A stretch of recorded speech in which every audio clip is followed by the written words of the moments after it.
Hello बच्चों, आज हम इलेक्ट्रीशियन फर्स्ट ईयर के बच्चों के लिए सीबीटी एग्ज़ाम के पर्पज़ से बहुत इम्पॉर्टेंट क्वेश्चन लाए हैं। ये आपके एनसीवीटी एग्ज़ाम में पूछे गए क्वेश्चन हैं। इन क्वेश्चंस को बड़े ध्यान से देखिएगा, समझिएगा। और अगर आप चैनल पर नए हैं तो प्लीज़ मेरे चैनल को लाइक करिए, शेयर करिए एंड सब्सक्राइब जरूर करिए। चलिए स्टार्ट करते हैं।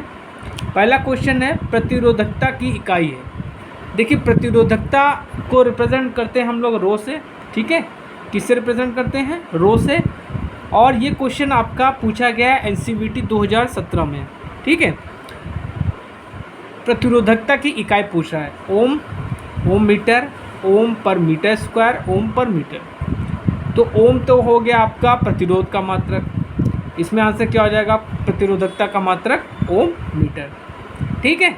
चलिए अगला क्वेश्चन देखते हैं। कूलाम डैश डैश की एक इकाई है। ये भी क्वेश्चन आपका एनसीवीटी एग्ज़ाम में 2017 में पूछा गया है, ठीक है। क्या कह रहा है? पावर, वोल्टेज, ऊर्जा, विद्युत मात्रा। तो जो आपका कूलाम है ये आपका विद्युत मात्रा का मात्रक है, तो उसमें आंसर क्या होगा? विद्युत मात्रा।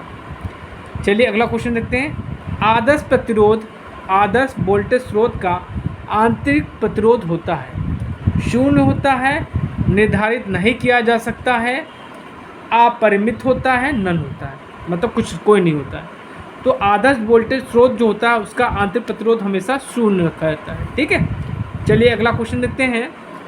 जब एक सामान्य परमाणु इलेक्ट्रॉन खोता है तो यह होता है, मतलब उसने इलेक्ट्रॉन खो दिया तो क्या होगा? एक धनात्मक आयन होगा, एक ऋणात्मक आयन होगा, विद्युतीय रूप से उदासीन होगा, मूव के लिए उपयुक्त होगा। ये भी क्वेश्चन आपका एनसीवीटी 2017 में पूछा गया है, ठीक है।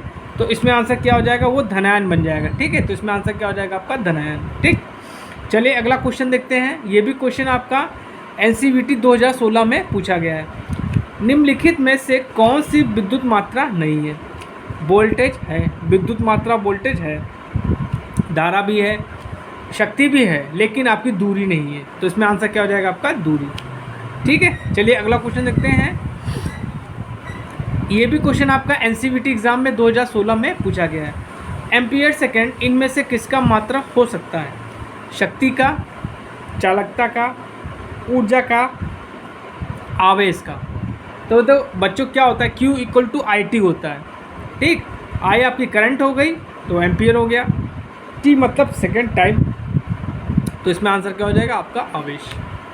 चलिए अगला क्वेश्चन देखते हैं। बच्चों ये बहुत इंपॉर्टेंट क्वेश्चन, ये आपके एनसीवीटी एग्ज़ाम में पूछे गए हैं, तो आपके सीबीटी एग्ज़ाम पर्पज़ के लिए भी बहुत इंपॉर्टेंट है, ठीक है। करंट मापा जाता है, वाट में मापते हैं, वोल्ट में मापते हैं, हेनरी में मापते हैं, एम्पियर में मापते हैं। ये भी क्वेश्चन आपका एनसीवीटी 2016 में पूछा गया है। तो बच्चों करंट जो होता है आपको हम लोग जो है इसको एम्पियर में मापते हैं। विद्युतीय ऊर्जा का मात्रक kW, kWh, kV, kVr। तो बच्चों इसमें आंसर क्या हो जाएगा? kWh, ठीक है। और इसको क्या बोलते हैं? व्यावसायिक ऊर्जा का भी मात्रक इसको बोलते हैं। देखिए अगला क्वेश्चन देखते हैं। ये भी क्वेश्चन आपका एनसीवीटी 2015 में पूछा गया है। 1 जूल पर सेकंड बराबर होता है 1 वोल्ट के, 1 वाट के, 1 एम्पियर के, 1 ओम के। तो 1 जूल बटे सेकंड जो होता है आपका 1 एम्पियर के बराबर होता है। चालकता का विपरीत पद है। ये भी क्वेश्चन आपका एनसीवीटी 2015 में पूछा गया है। प्रतिरोध का, रिलेक्टेंस का, प्रतिरोधक का और कैपेसिटेंस का। तो बच्चों आंसर क्या होगा आपका? प्रतिरोध का। चलिए अगला क्वेश्चन देखते हैं। ये भी क्वेश्चन आपका एनसीवीटी 2015 में पूछा गया है।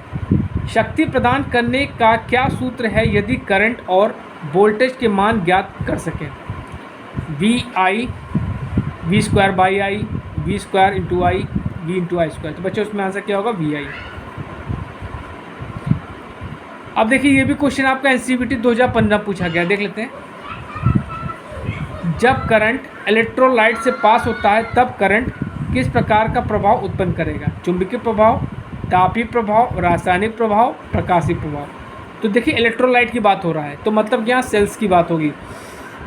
तो इसमें आंसर क्या होगा, रासायनिक प्रभाव।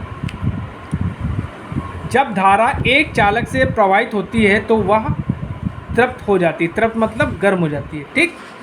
तो इस प्रभाव को निम्न कहते हैं। एनसीवीटी 2014 में क्वेश्चन ये पूछा गया है, चुंबकीय प्रभाव, तापीय प्रभाव, रासायनिक प्रभाव, प्रकाशीय, तो इससे बोलते हैं तापीय प्रभाव। ये जूल के नियम को फॉलो करती है।